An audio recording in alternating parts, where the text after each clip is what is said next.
আওয়ামী লীগের সময় দেখেছেন না নারায়ণগঞ্জের একজন মাস্তান ছিল কিনা,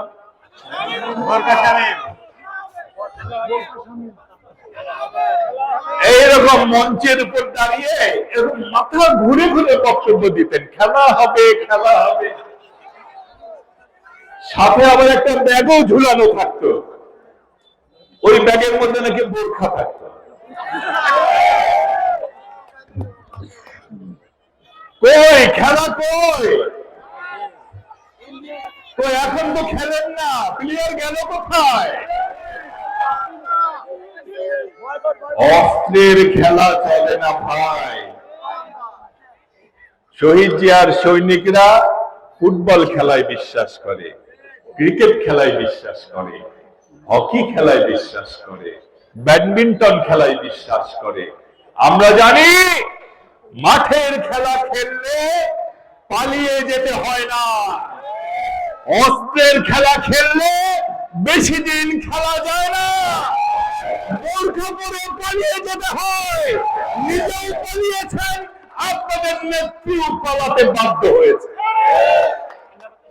সেদিন কামরুজ্জামান রতন ভাই সেদিন ঢাকা বিশ্ববিদ্যালয়ে সেই সহযোদ্ধাদের তার সহযোদ্ধাদের নিয়ে ওই গুন্ডা বাহিনীর সেই রাস্তায় উপর যদি উনি অগ্রসর হয়ে না যেতেন,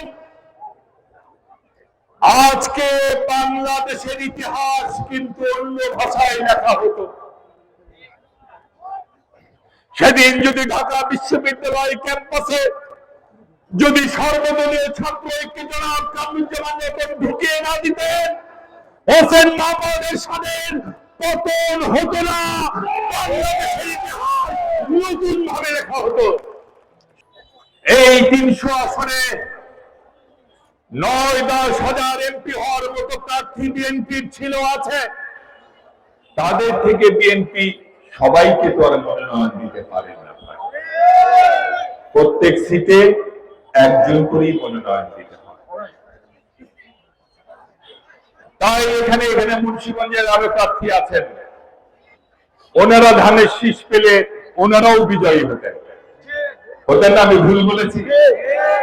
দল সবাইকেই সম্মান করে, সম্মান করে দেখেছে যে এই আসনে যদি এলাকার উন্নয়ন করতে হয়। হিরন আরো মিনারেল ওয়াটার মাত্র 50 পয়সায় প্রতি লিটার। তাহলে এদের মধ্যে এখন সবাই তো ভালো, এর মধ্যে একজনকে বেছে নিতে হবে যার দিয়ে এলাকার উন্নয়ন হবে।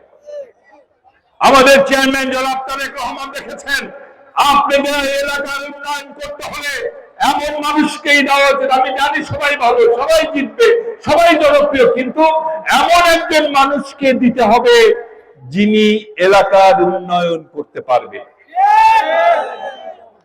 আপনাদের বলে যাই, আপনাদের সন্তান জনাব কামরুজ্জামান রতন শুধু কথা বলেই শেষ করবেন না, উনি কাজ করবেন। এই কামরুজ্জামান রতন ভাই যদি মিনিস্ট্রিতে যান, শুনে রাখেন, এমন কোন সেক্রেটারি নাই যিনি নিজের চেয়ার ছেড়ে উঠে রতন ভাইকে বলবেন, রতন ভাই আপনি এসেছেন, আপনি আমার চেয়ারে বসুন।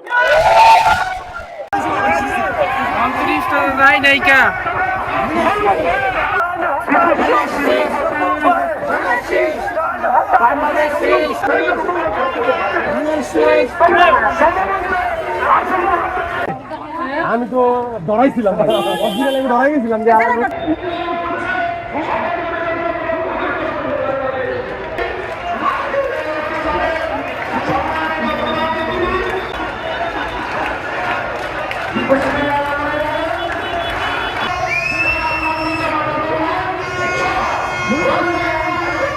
আর বলেন কামরুজ্জামান রতন মুন্সিগঞ্জের এই অঞ্চলে শহীদ জিয়া, খালেদা জিয়া এবং তারেক জিয়ার দল আমরা করি। সবাই ঢাকা থেকে ভোট দিব। আগামী 5 তারিখে ক্লিয়ার রাখার জন্য অনুরোধ জানাচ্ছি। মনে করে আপনাদের আমাদের কাছে এই প্রতীক দিয়ে পাঠিয়েছে। এখন মুন্সিগঞ্জ জেলা যুবদলের আহ্বায়ক হয়ে আমি আমার এই সদর উপজেলা মহাকালী যারা স্টেজে আছেন দয়া করে নেমে যান, স্টেজটা দেখা হয়ে যাচ্ছে। বিসমিল্লাহির রহমানির রহিম। আমার কোনো এখন আপনাদের মাঝে সংক্ষিপ্ত বক্তব্য রাখবেন। স্টেজটা আপনাকে ভিডিও নেওয়া হইলে একটু আমরা আরো বড়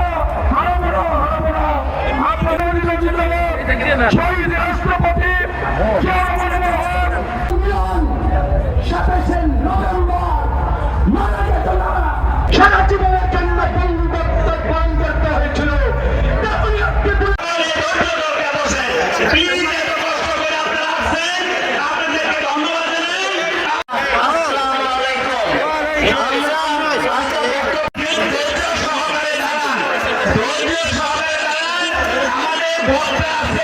মঞ্চ উপবিষ্ট আমাদের এই আসনের কান্ডারি প্রতীক হয়েছে ধানের শীষ।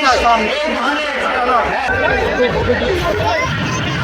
ধানের শীষ আপনার আমার প্রতীক।